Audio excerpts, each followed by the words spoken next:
Oui, oui, oui. Ah bah, j'étais dessus ce matin, donc tu vois, Ah ouais, ouais, on j'ai chapote, trop, hein. trop hâte. J'en ai parlé aux collègues. J'ai hâte de le voir. Ouais, ouais, ouais. Et puis, on se fera, je pense, pardon, je prends un peu la main. On se fera, je pense, un dernier webinaire en juillet pour partager certains extraits de rapport RSE. Je pense que ça peut être bien D'accord. pour finir l'année. Ok.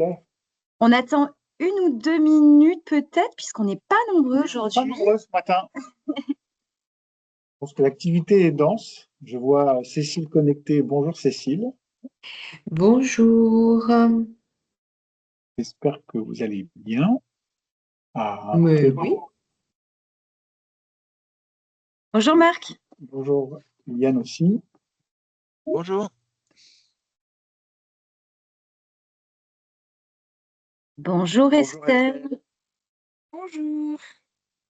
Je viens de voir ton message Estelle. Je te rappelle juste après le webinaire. D'accord, parfait. On est peu nombreux, alors on en profite pour les petits messages de début. Bah oui, c'est ce que j'étais étonnée. Je me suis dit, ah là, je vais arriver, il va y avoir plein de monde, je vais me faire toute Ben oui, discrète. et ça arrive. On avait 18 inscrits, ce qui est plutôt haut par rapport. Je pense que le sujet sans doute a plu, mais après peut-être qu'il y a les agendas qui se bousculent en fin d'année là pour les uns et les autres. Donc on va quand même se laisser 2-3 minutes avant de se lancer. Ou sinon on se lance sur l'introduction. Moi j'ai pas assisté à tous les ateliers, mais comme ça à main levée, qui a participé aux ateliers en présentiel? Estelle, Marc. Ok, 2 sur 4, c'est ça, je compte bien.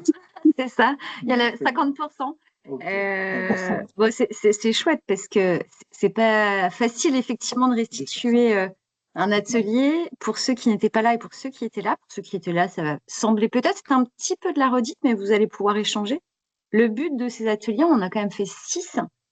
C'était assez inédit hein, de réunir des acteurs de la formation, peu importe le statut, puisqu'on avait des acteurs du privé, du public, des associations.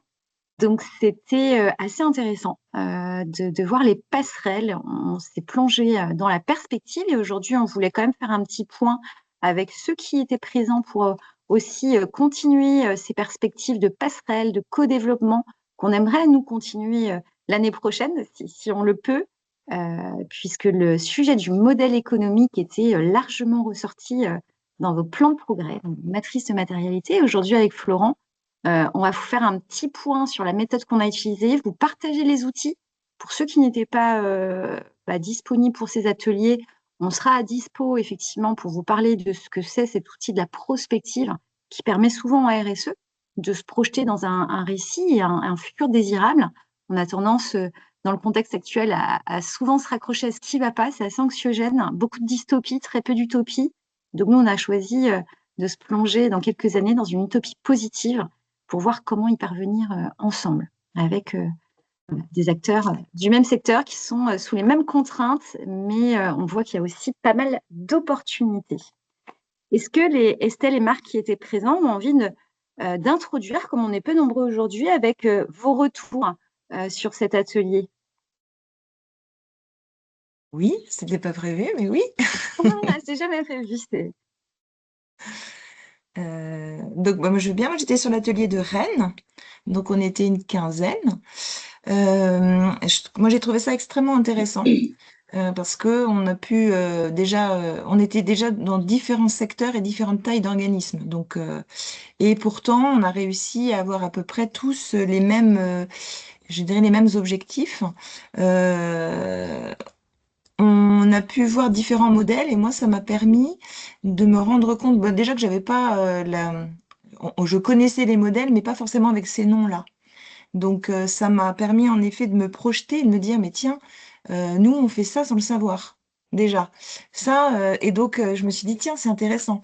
Mais par contre, je pourrais aller beaucoup plus loin.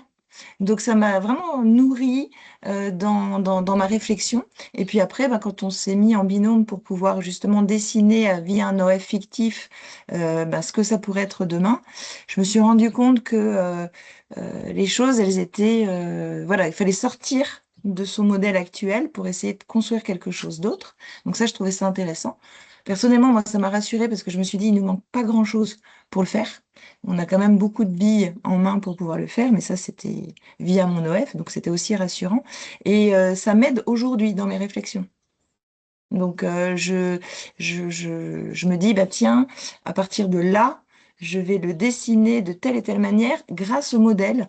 Je pense notamment à tout ce qui était en lien. Alors, j'ai pas tous les noms, hein, je suis désolée, je suis une mauvaise élève, mais tout ce qui était en lien avec le modèle de Spotify, le modèle voilà, de me dire, bah, comment il s'appelle?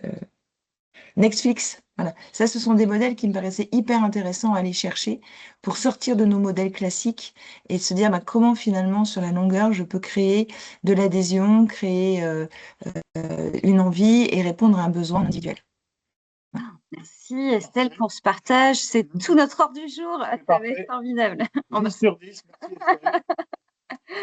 Est-ce que Marc a envie d'intervenir ou pas forcément? C'est pas une obligation. Bonjour, moi je faisais référence à un atelier nous qui était en interne au niveau du l'État à Brest. Donc c'était la première fois que j'y participais, c'était assez intéressant sur les économies et les différents enjeux, mais bon, je n'ai pas trop d'autres tours à vous donner par rapport à ça. Voilà. Aucun problème. Merci Marc. Merci d'avoir ouvert le micro. N'hésitez pas durant tout cet atelier, alors les personnes qui étaient présentes ou celles qui ne l'étaient pas, à poser soit vos questions dans le chat. On est suffisamment peu nombreux pour se le permettre aujourd'hui. ouvrir le micro aussi. Donc voilà. N'hésitez pas. Estelle a bien introduit les objectifs du webinaire, puisqu'on va se rappeler un petit peu et se rafraîchir, c'est quoi le modèle économique, de quoi on parle. Et merci Estelle, puisqu'il y en a plusieurs. Donc c'est intéressant de poser les mots et de s'approprier aussi ces modèles. Tout n'est pas figé, des fois on est un petit peu dans le cadre et dans la tête dans le guidon, donc c'est bien de prendre ce recul-là. On va aussi se souvenir des tendances et du contexte actuel pour pouvoir mieux se projeter dans l'avenir. C'est bien de savoir d'où on vient. Et puis, on va vous proposer une petite restitution des leviers d'action qui ont été proposés dans ces exercices pour pouvoir s'inspirer auprès des autres OF, au regard des autres OF. Parce que tu l'as bien dit, Estelle, et c'est là aussi on voulait avec Maïna le partager, c'est que c'était la rencontre, chaque OF est en fonction d'abord de sa taille, c'est très différent, mais aussi de sa forme juridique, que ce soit en association, en entreprise, limite du public, on a tous les profils, et donc forcément avec les uns et les autres, vos propres contraintes habituelles, et qu'encore une fois, on est peut-être dans le guidon, on ne voit pas forcément un peu ce qui se passe autour, et on se rend compte qu'on n'est pas si éloigné, et c'est bien de mettre des mots et de voir qu'on peut aussi collaborer avec d'autres profils. Donc nous, c'est vraiment ce qu'on a retenu, mais on en reviendra après par la suite. Et on va pour ceux qui n'étaient pas là, Florence, Kylian et tous les autres, avant d'aller plus loin, qu'est-ce que vous metteriez derrière le mot modèle économique? Alors, spoiler, c'est pas juste comment je gagne l'argent. Il y a peut-être d'autres choses derrière modèle économique. Qu'est-ce que ça vous évoque, modèle économique?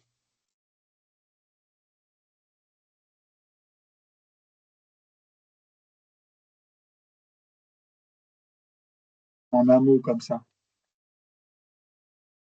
Pour moi, déjà, c'est le statut de la société. Ok. Voilà. Et les principales ressources de profit. Ouais. Mm-hmm. Ouais, c'est pas mal. Quand on a questionné les OF, effectivement, on a la structure financière, les financements. Donc là, on est dans la partie ressources. On a aussi la partie ressources humaines qui ressort, puisque les ressources, elles ne sont pas que financières, elles sont aussi humaines. Et puis, il y a comment on le fait, l'agilité. C'est des choses qui sont revenus souvent, adaptabilité, agilité, sont parfois avec d'autres mots. Mais effectivement, c'est quelque chose qui fait partie, je pense, de votre quotidien, d'être capable dans vos modèles de vous adapter aux différents aléas. Puis après, on a posé la question de qu'est-ce qui pouvait menacer cette pérennité pour vous. Est-ce que vous avez comme ça un mot ou quelque chose qui vous vient tout de suite à l'esprit quand on parle de menaces pour la pérennité des OF? Ben, la diminution des financements, ben, que ce soit les CPF, ben, la région Bretagne, les OPCO moins, je crois, mais on a des menaces claires sur les financements. Ouais. Effectivement, ça a été le plus gros. On le voit, la baisse des marchés, il arrive en gros bien au milieu. Beaucoup d'incertitudes, d'instabilité, euh, autour de la réglementation aussi, tout l'aspect réglementaire que vous pouvez avoir, et puis la concurrence aussi. Et puis on a déjà, voilà, dès le départ, cette notion d'incertitude aussi qui revenait beaucoup. Et on va voir eh ben, justement un peu dans le contexte, on y reviendra. Alors, Je poursuis. oui, je peux Oui, commencer oui. aussi. On va reprendre 2 minutes pour se reposer le cadre commun, parce que la pérennité, si on se re-questionne là-dessus, c'est ce qu'on veut tous, hein, pour éviter de s'inquiéter. La pérennité, en fait, elle repose sur 3 piliers, pas seulement économiques, puisque ce qui est lié à la RSE, c'est ce pourquoi on a travaillé ce sujet. C'est les 3 piliers qu'on connaît déjà, pilier économique, humain et aussi environnemental, qu'on utilise forcément pour notre activité des ressources qui viennent de la nature, puis des ressources humaines aussi. Ça peut être une valeur, hein, la ressource humaine, mais souvent elle est utilisée dans les ressources.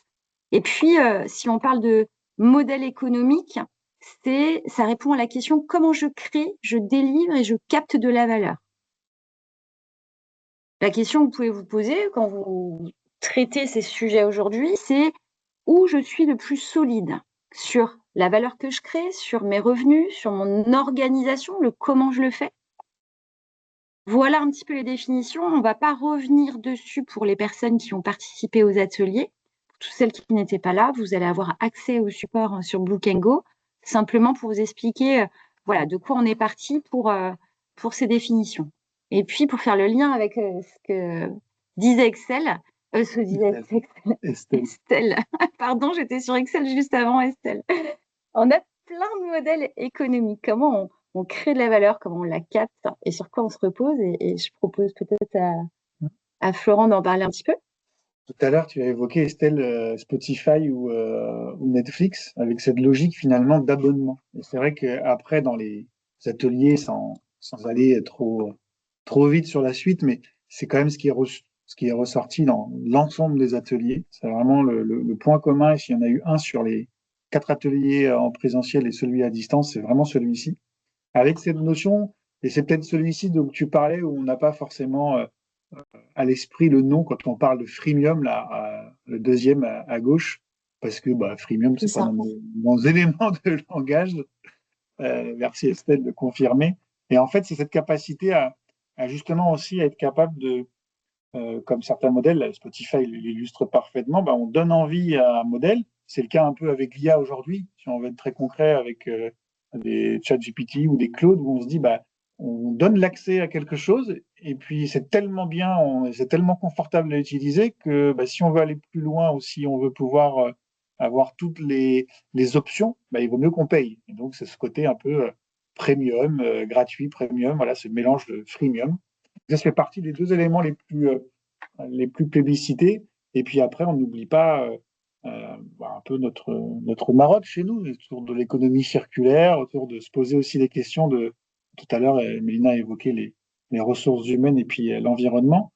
Donc, c'est comment aussi on fait cohabiter ce modèle économique, cette pérennité, avec ces perspectives-là pour améliorer aussi les choses. Mais voilà, on se rend compte qu'on peut s'adresser uniquement soit à des clients en B2C, soit uniquement aux entreprises, business, en B2B. Et moi, j'avais aussi, en préparant cet atelier avec Baptiste et Mélina, appris le B2J pour gouvernement. Je l'avais pas celui-ci. Mais voilà, c'est comment ça s'associe au public. Donc, on voit aussi qu'on peut, ce qu'on a essayé de mettre en avant aussi pendant les discussions, c'est qu'on peut avoir la même entreprise qui a des modèles économiques un peu différents. On peut se diversifier aussi. On peut s'adresser à différents acteurs de différentes manières. Et puis surtout, on peut faire évoluer ce modèle économique, c'est-à-dire qu'on peut créer sa structure, son association, son entreprise autour d'un modèle économique, puis se rendre compte qu'on a besoin de le faire évoluer dans le temps, et puis d'en changer en cours de route. On avait pris l'exemple de Blablacar qui avait changé 5 ou 6 fois le modèle économique en en l'espace d'une quinzaine d'années, qu'on voit, voilà, c'est une matière vivante et forcément, elle s'adapte à un contexte, à des tendances, à des stratégies, au cap que vous voulez vous fixer pour votre structure. Ce qui est intéressant, c'est que, alors ça, c'est pas une liste qui est exhaustive, hein, puisque comme le disait Florent, des nouveaux modèles économiques se créent de plus en plus. Vraiment, ce qu'il y a à retenir, c'est que les modèles hybrides, comme le disait Florent, sont souvent ceux qui sont les plus résilients. Et je pense que vous savez tout de suite comprendre pourquoi ce sont ceux qui sont les plus résilients, puisque vous avez différents types de publics et le contexte change assez régulièrement. Donc, avoir une dépendance à un seul type de modèle économique, c'est un risque aujourd'hui pour une organisation. Maintenant, on va changer rapidement de focale. On s'est mis d'accord sur les définitions. C'est ce qu'on avait pris le temps de ce temps-là, justement, en atelier. On va regarder le monde autour de nous aujourd'hui. Et ce qu'il faut retenir, c'est que c'est un monde qui est un petit peu plus instable, plus contraint, mais que chaque contrainte peut créer aussi des opportunités. Et donc, c'est tout l'enjeu de l'atelier, c'est comment faire de ces contraintes des opportunités, réfléchir à des nouveaux modèles économiques. On sait que la tendance aujourd'hui, elle va sur une utilisation forte des outils digitaux et l'IA. Les organismes de formation, forcément, ça devient un sujet et un enjeu majeur. On sait aussi que les tensions politiques internationales vont avoir un impact sur vos coûts. Ça se ressent déjà sur certains OF, sur les coûts d'énergie. Donc ça modifie aussi le modèle, clairement. Et puis, on a quand même une économie qui est assez sous contrainte par rapport aux finances publiques. On en a déjà parlé tout à l'heure. L'attractivité, ça c'est quelque chose qu'on a ajouté aussi dans les ateliers, puisque c'est un enjeu fort que vous nous avez fait remonter. Pas facile de se mettre à jour sur les compétences et d'avoir toujours les bonnes personnes disponibles.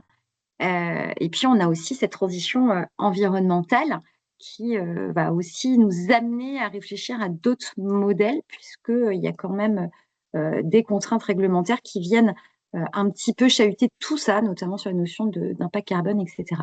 Donc voilà, toutes ces contraintes, c'est comment on les utilise pour surfer, pour solidifier son modèle économique et transformer en opportunité.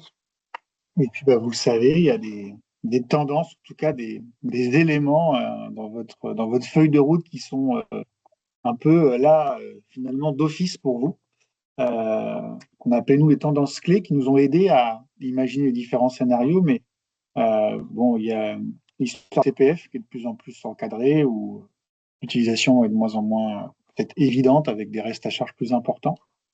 Donc, ça chamboule aussi certains modèles économiques. L'IA, on en parle beaucoup. Je parle sous le contrôle d'Estelle qui maîtrise bien le sujet. Mais voilà, c'est comment aussi ça interroge sur comment on crée du contenu, comment on le verra tout à l'heure sur les différents risques, opportunités qui ont été décelés, mais l'IA était très présente dans les échanges, dans tous les ateliers. Et puis, quand on parle d'hybridation des modèles économiques, on parle aussi d'hybridation des formats, finalement, avec les mélanges de formats courts, formats longs, du e-learning, comment on diffuse cette formation, comment aussi on a parlé beaucoup d'individualisation des parcours, de personnalisation. Ça aussi, c'est des sujets qui sont revenus beaucoup. Et puis, on ne peut pas faire l'impasse sur Calliope non plus, et ce que ça génère aussi, parfois en termes de lourdeur administrative, en termes d'exigence, et encore une fois, en fonction de la taille de la structure, et sur des degrés de pression plus ou moins différentes en fonction aussi des OF. Et donc, tu vas ? Allez, ouais, ok. Et tout à l'heure, on a parlé dans les nuages de mots d'incertitude. C'est un mot qui est revenu assez naturellement. Et puis nous, on avait proposé, c'est vrai que c'est pas forcément un acronyme qu'on a l'habitude de voir, donc on était heureux de pouvoir le diffuser pendant ces ateliers-là. L'acronyme VUCA pour volatilité, incertitude, complexité et ambiguïté. Et effectivement, notre monde d'aujourd'hui, on dit qu'il change vite. Dans la manière de travailler aussi, on est passé de il faut faire vite les choses, c'est pour demain, c'est pour aujourd'hui et maintenant c'est pour hier. L'IA vient basculer aussi un petit peu tout ça. Et tout à l'heure, on a parlé du contexte géopolitique avec Mélina. Et finalement, on retrouve, quand on est décideur ou chef d'entreprise, de structure, se dire mais comment je fais? Parce que les changements, ça bouge quasiment tous les jours, toutes les semaines. Moi, je ne sais pas comment prendre de décision face à des signaux contraires. C'est quand même complexe aujourd'hui. Et puis, bah, ça manque parfois de clarté. Tout ça, c'est le quotidien, finalement, de n'importe quelle structure et de toutes les personnes, finalement aussi, peu importe les postes, hein, c'est pas que les décideurs. Et donc, l'idée pour nous, c'est de pouvoir montrer que c'est pas une fatalité. Alors, c'est pas non plus évident, mais on a les outils, on a les armes pour lutter contre ça. Et donc, face à la volatilité et aux changements fréquents, bah, nous, on peut remplacer ce V avec vision là, en vert. Donc là, c'est en anglais tout ça, mais ça marche aussi. Euh, Bien souvent, dans les acronymes comme ça vient des pays anglo-saxons, donc on essaye de les franciser un petit peu quand même, mais là, on a gardé en anglais pour entre guillemets, les perspectives qu'on peut apporter. Et en tout cas, la vision, c'est le cap, c'est-à-dire votre stratégie. D'où l'importance aussi parfois de se poser, de prendre du recul et de se dire, bon, c'est quoi les choses les plus importantes qui feront que nous, on sera encore là demain parce qu'on a une plus-value, une valeur ajoutée, puis se garder aussi ce cap-là quand les moments sont un peu plus compliqués. Ça ne veut pas dire qu'on ne change pas, mais ça veut dire qu'on sait où on va. Enfin, on essaye, en tout cas. Et je me permets de rebondir sur le cap pour ceux qui ont choisi l'atelier raison d'être. On travaille beaucoup sur ces sujets-là, sur le why, pourquoi j'existe, c'est quoi mon utilité, et dans 10 ans, dans 15 ans, qu'est-ce qui ferait que j'existerai encore? Je ne sais pas si certains ont travaillé leur raison d'être, si ceux qui sont là peuvent témoigner. Nous, c'est Estelle, prévu le 7 juillet pour nous. ouais, ECF, c'est le 7 juillet, on va regarder justement ce cap-là dans un contexte VUCA, hyper important de travailler son why, son pourquoi. Estelle? Oui, je l'ai fait avec Florent il y a 2 semaines. Ah, Donc très très intéressant, extrêmement intéressant. D'ailleurs, j'en ai parlé à une association dans laquelle je suis active en disant qu'il faudrait qu'on le fasse. Donc voilà, je le propose même à tout le monde, là. Mais je trouve ça très très intéressant parce que ça permet vraiment d'avoir une vision claire d'un ensemble de personnes et de se rendre compte de finalement qu'est-ce qui sous-tend nos forces et qu'est-ce qui est important de mettre en avant, de continuer à faire. Ensuite, ben, au-delà de ça, moi j'attends avec impatience la conclusion de Florent pour justement ce regard extérieur, justement de tout ce qui est ressorti de l'atelier. Il était riche, hein, l'atelier, il était voilà. Enfin, d'ailleurs, Florent, tout le monde l'a hyper apprécié. Donc, voilà. C'était vraiment très intéressant et ça va nous nourrir notamment dans notre stratégie. Je pense que la raison d'être, une fois que si elle est, voilà, si on y adhère et si elle est forte, ça peut décliner beaucoup de choses stratégiques derrière. Aussi bien vis-à-vis de l'extérieur que de l'interne. Parce que pour que ça soit visible à l'extérieur, il faut que ça se vive à l'intérieur. Exactement. Et cette vision, en tout cas, ce qui peut contribuer à mener ce cap, ça va vous aider aussi à rendre compréhensible ou en tout cas à réduire un certain nombre d'incertitudes en écoutant, analysant, en partageant l'information, etc. Donc ça, c'est important de la réduire pour pouvoir derrière être en capacité à clarifier certaines choses, à simplifier peut-être plus qu'encore que clarifier. Face à cette complexité-là, dans la structure, dans votre organisation, dans la hiérarchisation aussi, les priorités, etc. Avoir des repères qui vous guident plutôt que des complexités qui vous empêchent d'avancer. Et puis, l'agilité, je pense que celle-ci, on n'a pas besoin de l'expliquer beaucoup plus que ça. Je pense que vous en faites déjà beaucoup dans les OF, de tout ce qu'on a pu voir et pu échanger avec Mélina et Baptiste. Donc voilà, là-dessus, c'est quelque chose que vous maîtrisez déjà par la force des choses. Donc, c'est de garder cette souplesse et cette capacité à pouvoir vous adapter. Donc, voilà, en tout cas, un peu de clés sur les tendances et puis ce qui nous a amené à pouvoir élaborer les différents scénarios. Et donc, ce qu'on a essayé de faire après, c'est d'identifier en fonction des 4 scénarios qu'on va développer peut-être tout à l'heure avec Mélina, mais dans les groupes de travail, d'identifier déjà quel type de risque et opportunité on pouvait avoir dans ce contexte-là, avec ces tendances-là.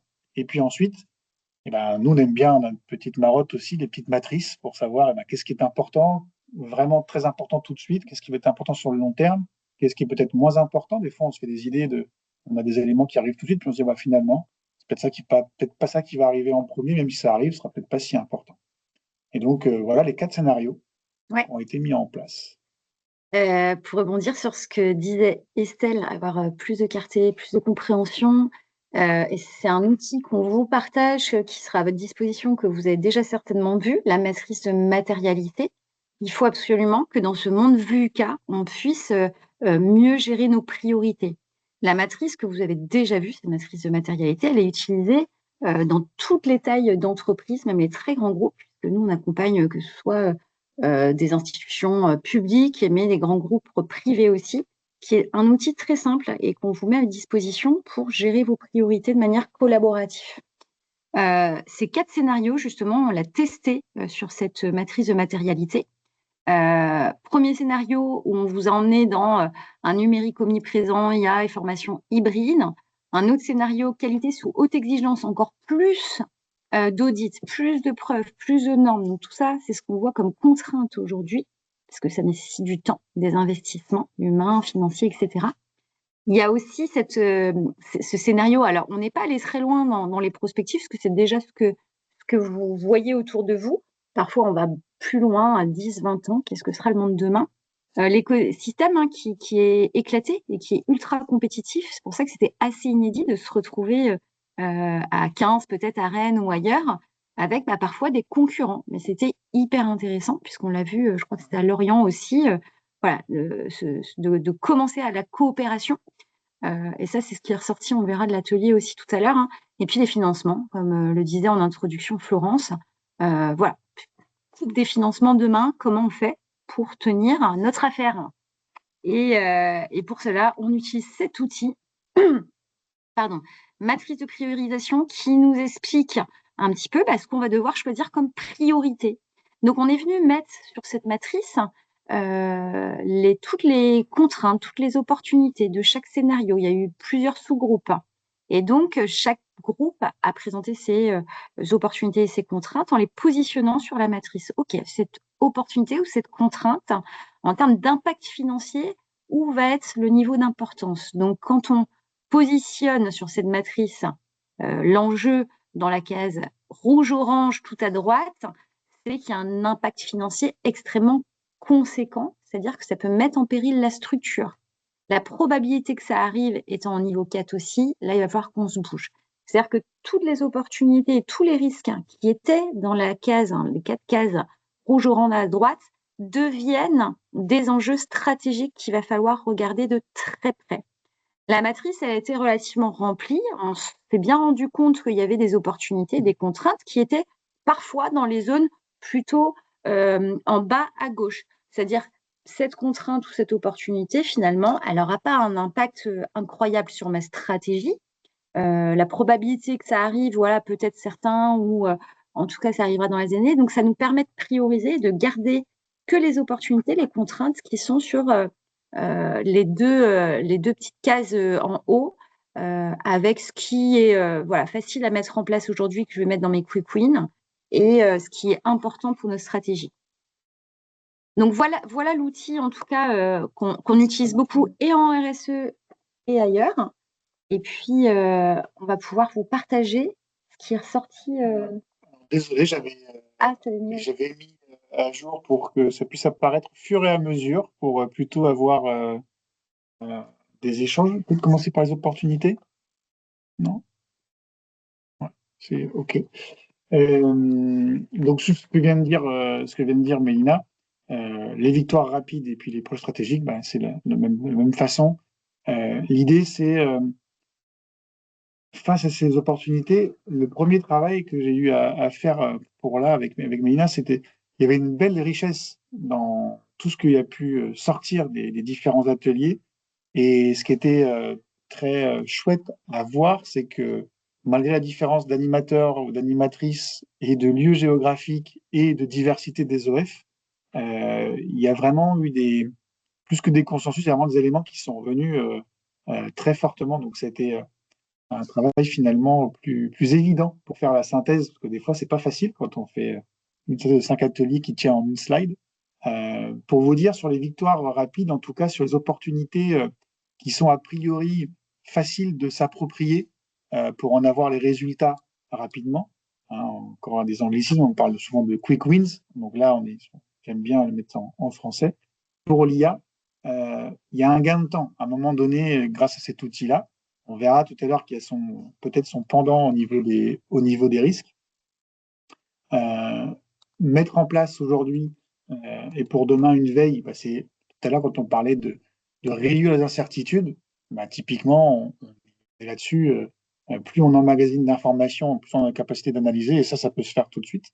Le partage des ressources aussi est revenu déjà avec ces notions finalement de création de partenariats avec les OF, et ça revient dans les projets stratégiques très forts, très très forts sur le besoin de partenariat. Mais on voit qu'il y a deux niveaux, des partenariats simples et des partenariats qui s'inscrivent sur un temps plus long. On va peut-être partager plus de choses. Il faut peut-être commencer déjà par des partenariats simples, des choses qui fonctionnent avant d'aller sur des choses plus stratégiques. Donc, il y a vraiment les deux niveaux qui coexistaient dans les retours.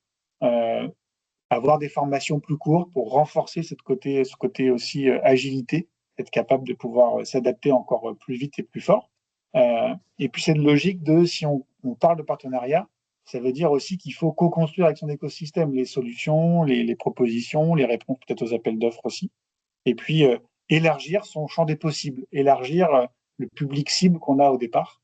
Donc ça, c'était plutôt mis dans ce qui était plus rapide, en tout cas, à mettre en place.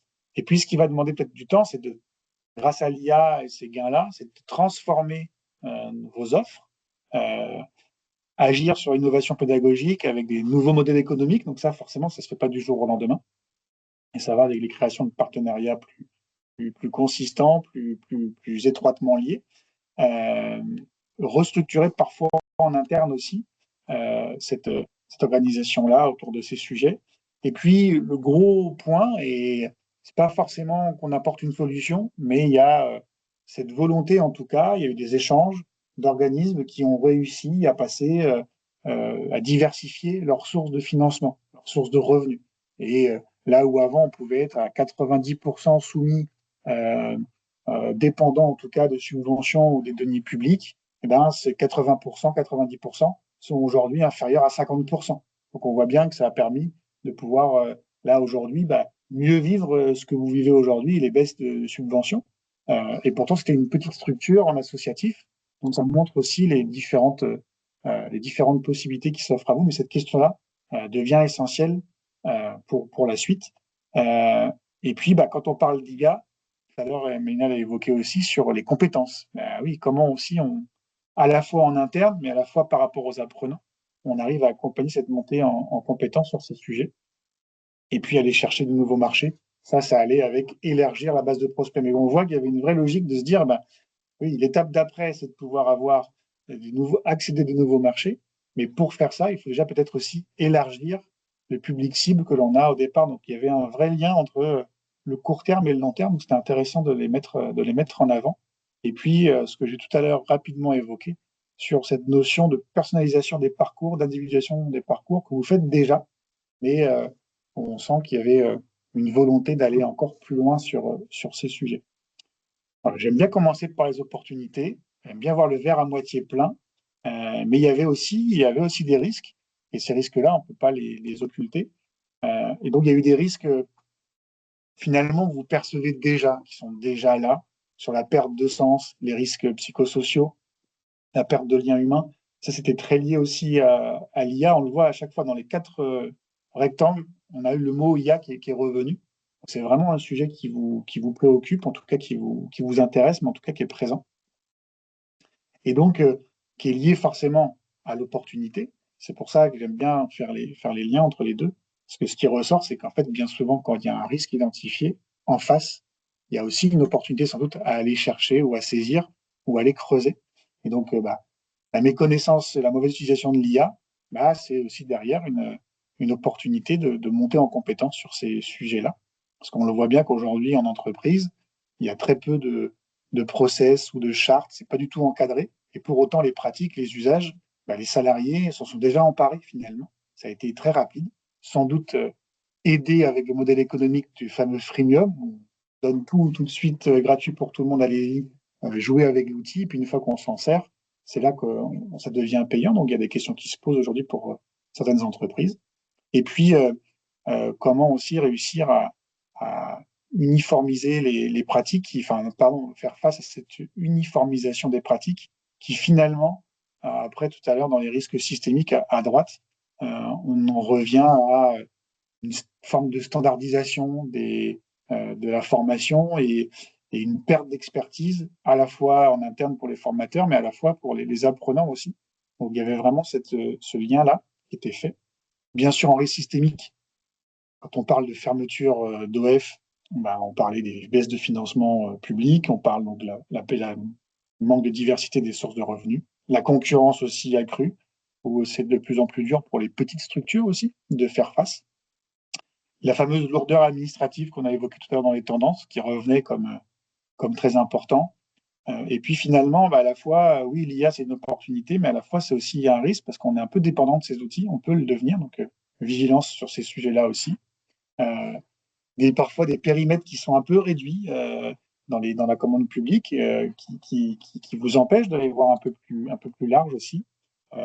Et puis le coût que représente aussi la mise en conformité par rapport à la qualité, les audits, le temps que ça représente, le temps humain aussi que ça représente dans la gestion de ces sujets-là. Et puis on n'a pas de du CPF. Donc voilà pour finalement l'identification des risques. Ma question, maintenant qu'on vous l'a présenté, mais j'aurais peut-être pu commencer par ça, mais est-ce que dans ces risques et opportunités évoquées, surtout pour celles et ceux qui n'étaient pas présentes, est-ce que vous voyez quelque chose qui manque? Est-ce que des choses surprenantes? Dans les risques, moi, j'aurais mis en plus le turnover, la difficulté à conserver les personnels. Donc ça, on peut le raccrocher effectivement à la perte de sens, au RPS, qui est finalement tout ça en découle. Il a été évoqué pendant les ateliers aussi, Florence. Ouais. Je pense que c'est plus large que ça. C'est plus large que la perte de sens et le RPS. C'est une nouvelle génération qui est plus exigeante. C'est des coûts qu'on doit maintenir. C'est un gros sujet.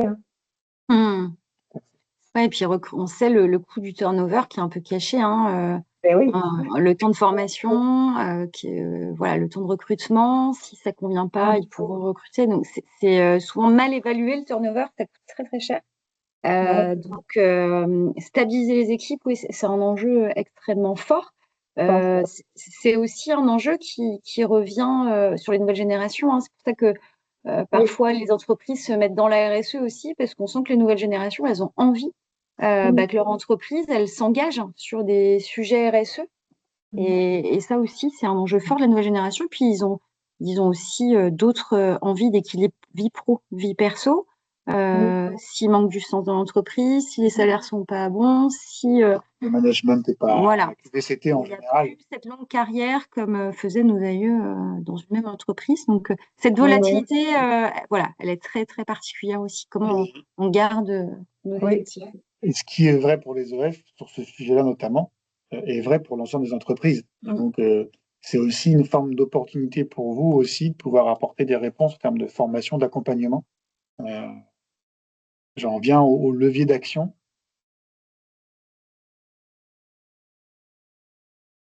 Sur la base du coup de ces opportunités, parce qu'une fois qu'on a identifié les risques, l'exercice c'était de transformer ces risques en opportunités pour basculer dans un état d'esprit de futur désirable, capitaliser sur ces opportunités. Il a fallu se questionner sur la base de ces opportunités, comment je vais créer mon modèle économique.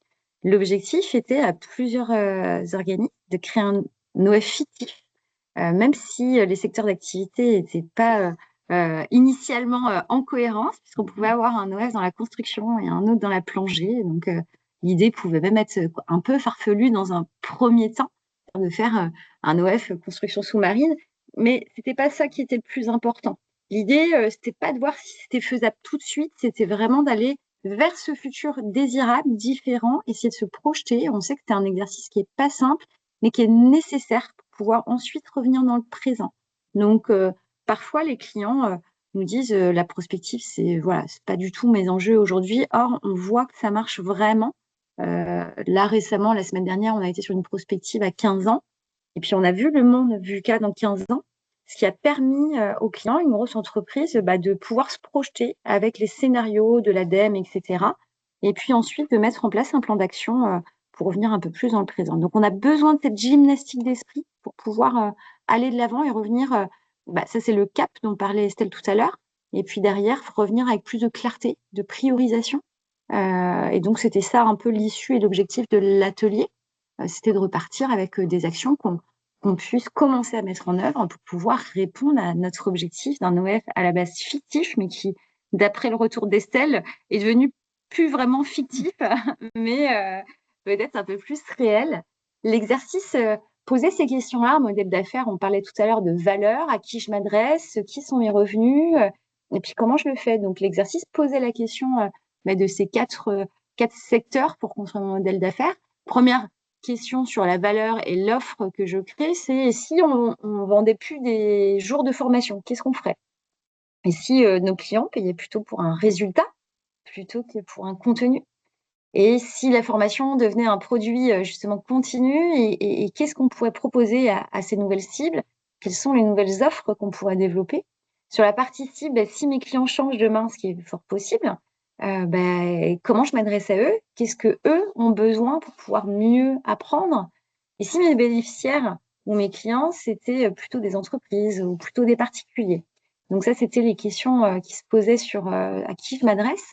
Mes sources de revenus, mais est-ce que on peut imaginer un nouveau modèle qui soit peut-être un petit peu plus ressemblant à ce qu'on a présenté tout à l'heure, avec peut-être un abonnement, un freemium? Est-ce que ce serait des revenus ponctuels, des revenus récurrents? Est-ce que c'est hybride? Qui va nous payer concrètement? Est-ce qu'on dépend encore de ces financements? Et puis, quel format on utilise? Comment on pourrait remplacer cette formation? Comment la compléter, cette formation classique? Qu'est-ce qu'on pourrait aussi mutualiser ou externaliser ou automatiser comme dans nos activités? Alors, peut-être pas tout, mais certaines activités. Et puis, qu'est-ce que ce serait des outils qu'on utiliserait qui seraient nouveaux pour pouvoir améliorer ce modèle d'affaires? Et puis, comme questionnait Florence, c'est quoi les nouvelles compétences et comment j'attire ces compétences à venir chez moi? Est-ce que c'est un enjeu effectivement d'attractivité et puis de pérennité? On le voyait tout à l'heure, que de conserver ses compétences à l'interne dans un modèle économique qui est assez éclaté, concurrentiel. Et donc, on a eu quelques propositions. Moi, je me souviens du groupe d'Estelle. C'était assez parlant parce que c'est monté très, très loin, très, très haut, très, très vite dans cette prospective. C'était hyper intéressant. Je ne sais pas si tu veux rebondir sur ce qui est ressorti de ces ateliers. Globalement, c'est la notion d'abonnement, en tout cas, aussi de capacité à pouvoir peut-être proposer des offres à tiroir. Et moi, ce qui m'a le plus marqué, c'était le côté vraiment d'accompagnement de A à Z, de changer un peu le regard et de se dire, oui, on ne forme pas juste quelqu'un à une compétence, on forme un futur ou une future professionnelle qui a besoin d'une certification, d'un diplôme, d'une compétence précise, à l'instant T pour pouvoir accéder au marché du travail. Mais après, au cours de sa vie, cette personne-là va avoir besoin de monter en compétence aussi. Et donc, en effet miroir, il y a eu beaucoup de questionnements de finalement, peut-être qu'on ne se pose pas assez ou c'est plus difficile, comment réussir à toucher les entreprises et vraiment créer un partenariat, au-delà tout à l'heure du partenariat inter-OF, c'est aussi des partenariats avec des entreprises pour bien comprendre leurs besoins et comment on peut y répondre avec des formules d'abonnement où on va venir aller accompagner la montée en compétences de l'entreprise et pas juste fournir la main-d'œuvre à un instant T ou répondre à un cahier des charges. En tout cas, essayer d'aller un peu plus loin encore là-dessus, mais c'est pas évident de créer ces liens-là aussi avec des entreprises. Encore une fois, on revient souvent à la question de la gestion du temps, qui est pas évidente. Mais moi, c'est ce qui m'a marqué d'être vraiment le partenaire de l'entreprise pour la compétence, finalement, et être capable en plus de profiter de votre agilité naturelle pour adapter les parcours. Et puis, parce qu'on va avoir, si on fait cette prospective et qu'on se projette à 15 ans ou à 20 ans, on va avoir beaucoup de bouleversements dans les transitions, dans les métiers, surtout on va avoir besoin. Au-delà de l'aspect de la robotisation, il y a aussi les aspects démographiques, la courbe des âges qui vont venir chambouler tout ça. Et puis, il y a une réponse à ça hyper intéressante. Hyper intéressante, que j'aime bien, effectivement, j'allais là-dessus, sur l'échange intergénérationnel. Comment on peut se servir des expertises des pré-retraités, ceux qui sont encore en activité, vers les jeunes actifs aussi. On a eu plein de discussions riches sur ces sujets-là. Alors, ça n'apporte pas de solutions toujours concrètes, puisqu'on en est aussi un peu au retour d'expérience, c'est que les ateliers étaient quand même denses, et donc pas simple. On aurait aimé pouvoir poursuivre les échanges d'un côté comme de l'autre, soit côté OF ou côté animateur, animatrice. Donc voilà, c'est en tout cas des pistes de travail. Et puis ce canevas-là, cette façon de se poser des questions, en tout cas, vous pouvez vous en resservir pour pouvoir y mettre ce que vous voulez, vous, pour votre OF aussi en direct. Donc n'hésitez pas à vous en servir et puis à revenir vers nous aussi, que ce soit Baptiste, Mélina ou moi, en fonction de qui vous accompagne, si vous voulez creuser un point ou un autre. Et donc, on a juste voulu aussi, très rapidement, là, parce que je vois que le temps aussi passe et que nous sommes bavards avec Mélina, surtout moi, sur les plans de progrès. Parce on s'est vu aussi avec l'atelier de plan d'action suite aux ateliers de hiérarchisation des enjeux. Et donc, on est repassé sur l'ensemble de vos actions, sur le pilier économique. Donc, ancrage territorial, innovation. On a eu aussi des choses sur la pérennité, sur le modèle économique déjà, avant de faire ça. Et donc, il y a cinq thématiques qui reviennent beaucoup dans les actions que vous avez souhaité mettre en avant. Donc, c'est intéressant parce que je trouve que ça fait vraiment écho, finalement, à ces ateliers-là, au global, donc sur les 80 dans l'information. Le premier, c'est le renforcement de l'impact territorial. C'est quelque chose qui est clé pour vous, cette utilité sociétale que vous avez à l'intérieur de vos territoires, plus ou moins grand en fonction des OF, comment vous contribuez à l'emploi. Et puis beaucoup sur l'innovation, on a parlé de l'IA, innovation pédagogique et transformation du digital. Donc ça, c'est vraiment important, et surtout aussi dans l'accessibilité à différents types de profils, donc côté inclusif. Les partenariats, que ce soit en termes de gouvernance en interne chez vous, pour prendre des décisions, que ce soit avec d'autres OF pour répondre aux appels d'offres et être capable de répondre à cette contribution sur le territoire, ou avec les entreprises pour aider à ces sujets-là. Et puis, bien sûr, la diversification des sources de revenus. Ça, c'est vraiment déjà dans les sources d'action sur les modes de financement et sur votre autonomie financière que c'est très prégnant. Et puis le dernier, et j'aime bien finir là-dessus parce que finalement, déjà dans vos actions, la manière de structurer votre démarche RSE ou RSO selon les profils, ce qu'on a évoqué au tout début de tour de table avec Mélina sur le rapport RSE et ce que ça peut engendrer chez vous, et ben cette structuration-là, elle peut vous aider dans ce monde un peu VUCA à avoir ce cap-là et répondre aux quatre premiers axes que je viens d'évoquer. Donc, je trouve, moi, vu d'ici, en tout cas, qu'il y a une belle cohérence dans l'approche et dans votre méthode de travail. Donc, je tenais à la saluer. En guise de conclusion, je vais vous montrer le retour d'expérience avec ce nuage de mots des différents intervenants, intervenantes sur les 5 ateliers. Et ce que j'ai envie de mettre en avant, il y avait deux choses qui sont revenues très fortement, mais sur le côté risque et opportunité, c'est vraiment que derrière un risque, il y a une opportunité. C'est ce qu'a révélé l'atelier, en tout cas, cette prise de conscience que les risques, c'est pas une fatalité. Hein, on peut aussi s'en servir pour se créer des opportunités. Donc, je trouvais ça super intéressant. Et bien sûr, tout ce qui touchait autour des échanges. Et puis le mot qui revient très fort, c'est créativité finalement et partenariat. Et donc se laisser l'opportunité de penser différemment et puis de faire des essais, de tester des choses. C'est que comme ça qu'on sait si ça fonctionnera. Et puis voilà, impliquer les entreprises, en tout cas, dans son partenariat, il y a vraiment ce côté-là, à la fois pour les sources de revenus et à la fois pour sécuriser les activités. Et puis un petit clin d'œil, alors c'est Marc, je crois, qui est au Greta occidental. C'est ça. Pendant l'atelier, c'est Jeanne, que tu connais peut-être, Oui. qui a fait ce récap en prestation graphique en direct. Donc, j'ai trouvé ça chouette. Donc, j'avais envie de le mettre en avant parce que finalement, tout ce qu'on vient de se dire, bah, ça tient en quelques pictos et quelques touches de couleur. Donc, je trouvais ça chouette. Et puis, en plus, elle m'a magnifiquement bien représenté en haut à droite avec un joli petit dessin. Donc, je trouvais ça chouette de le mettre en avant. Et puis, je te laisse peut-être la phrase de conclusion. Oui. Tu suis? Pour juste faire le lien modèle économique et RSE, sachez qu'à un niveau plutôt standard européen, même français, dans les rapports RSE, les entreprises, les organisations partagent leur modèle économique actuel et leur modèle économique prospectif. C'est vraiment un usage qui se fait en RSE. C'est pour ça qu'on a souhaité vous le proposer. On sait aussi qu'il y a des enjeux là-dessus. Donc même pour ceux qui sont dans la rédaction de leur rapport RSE, c'est intéressant d'expliquer votre modèle économique, vos ressources, votre création de valeur, à qui vous vous adressez. C'est quelque chose qui est assez coutume dans les rapports RSE pour ceux que ça intéresse de comprendre la source de valeur et comment vous créez de la valeur derrière. En tout cas, cet exercice qui aurait mérité un petit peu plus de temps, nous, on le fait en général avec une organisation en 3h30. On travaille on a l'habitude d'accompagner les modèles d'affaires et les modèles d'affaires prospectifs. Donc, en général, c'est 2 temps. C'est hyper intéressant. Là, vraiment, ce que nous, on a souhaité dans cette initiative, c'était surtout de la mise en relation. C'était ce qui était remonté déjà du Learning Show.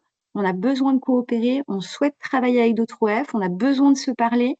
Donc, même si on n'a pas pu aller avec un petit peu de frustration jusqu'au bout de l'exercice, nous, ce qu'on a trouvé très intéressant, c'était déjà de vous mettre en relation. On a vu qu'il y a des personnes qui ont pris des contacts, qui se sont rappelées, etc.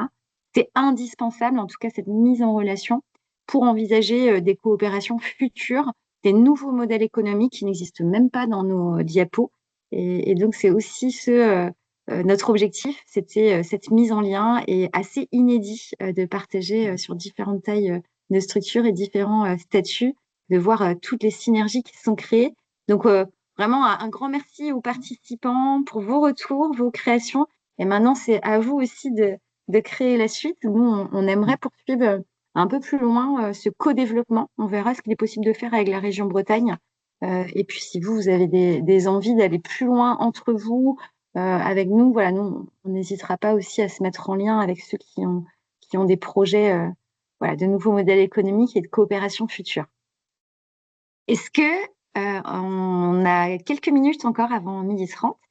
Est-ce que vous avez des questions, des choses, des remarques que vous souhaitez partager par rapport à ces nouveaux modèles économiques?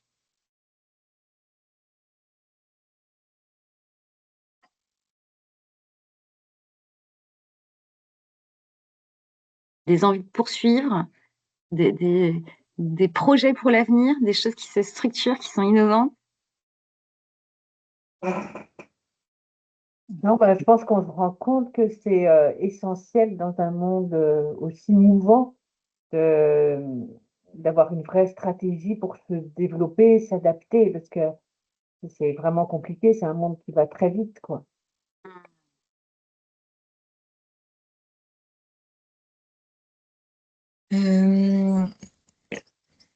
C'est juste une petite parenthèse, moi, par rapport à... déjà, merci pour cette synthèse, parce que je trouve que ça devait vraiment pas être évident avec tous les ateliers de faire quelque chose d'aussi clair. Donc, moi, je vous remercie parce que je trouve que c'est hyper synthétique et ça va être un bel outil pour la suite. Et du coup, je rebondis par rapport au Learning Show, parce que cette année, dans la programmation, il y a toute une partie justement sur comment travailler entre pairs, comment créer du lien, et il y a aussi tous ces modèles économiques qui peuvent, voilà, il y a vraiment différents aspects. Donc, je reviendrai vers vous parce que la programmation, elle est déjà bien avancée, mais il reste peut-être deux, trois petits créneaux où on cherche des experts, où on cherche peut-être des choses. Et ça pourrait être peut-être intéressant de voir. Voilà, je sais pas s'il y a encore de la place, mais je pense que cet atelier, en tout cas, quelque chose de cette manne, ou dans la mise en relation entre pairs, il y a peut-être quelque chose à faire avec des clics. Avec plaisir, ouais. Dans Donc cette, je vais en parler au bureau et puis je reviendrai vers vous parce que s'il y a une fenêtre, ça peut être intéressant de voir comment on peut le mettre en avant. Je trouve que c'est un beau travail et voilà. Et ça fait partie complètement du sujet de l'année sur le Learning Show. Ah, super. ce Tant serait mieux. bien chouette. Et pour vous aider, surtout pour celles et ceux qui n'étaient pas présentes, on a souhaité aussi mettre l'outil. Vous savez, à l'agence, on aime bien donner des outils avec une prise en main facile, en tout cas, dont tout le monde peut se servir facilement. Donc, au-delà de ce qu'on a en haut, là, sur le petit panier, avec quoi on repart et qu'est-ce qui nous a plu, c'est de se poser la question déjà pour votre organisme de formation sur votre future feuille de route modèle économique. Qu'est-ce que vous avez envie d'essayer de faire collectivement, c'est-à-dire avec un autre OF? Qu'est-ce que vous avez envie de continuer à faire parce que vous vous rendez compte que ce que vous faites par rapport à tout ce qu'on vient de se dire, c'est cohérent et c'est chouette, c'est votre cap. Qu'est-ce qu'au contraire, vous voulez vous dire, tiens, peut-être que je vais arrêter de le faire parce que ça m'amène peut-être pas dans la bonne direction. Et puis, qu'est-ce que j'ai envie d'essayer, de tester en termes de ce que j'ai pu lire. Tout à l'heure, on parlait d'abonnement, de freemium, quelle forme ça peut prendre. Donc, voilà, en tout cas, des outils simples, voilà, deux traits tirés, de deux, trois mots. On essaye, on tente, on arrête aussi, ça fonctionne bien, mais c'est un peu l'idée. Donc, comme tout le monde n'a malheureusement pas pu être présent malgré les différents lieux de formation, parce que le mois d'avril, mai, c'est pas toujours facile en termes de disponibilité. Donc, on avait aussi envie que chacun et chacune puisse repartir avec ses outils. Merci beaucoup, Florence. Et merci aussi Fanny pour ce message. Merci à tous et toutes. Merci beaucoup pour votre présence. Si vous vous intéressez à la prospective, il y a des scénarios de l'ADEME qui sont hyper intéressants. N'hésitez pas à revenir vers nous si vous avez besoin de ressources. Il y a vraiment des moyens de travailler la prospective avec des choses très, très rationnelles, des méthodes très facilitantes. Donc voilà, à votre dispo, si vous avez besoin d'un petit peu plus d'outils, vous avez les contacts de l'agence. Voilà, on sera avec grand plaisir à votre service pour ces sujets-là. On vous souhaite une très, très bonne journée. On aura bientôt le plaisir de se revoir pour vos rapports RSE. On a très, très hâte.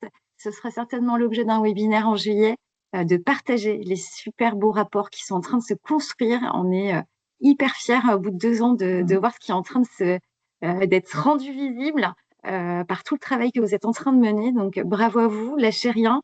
Et puis, à très bientôt pour un prochain webinaire. À bientôt, merci beaucoup. Au revoir, merci.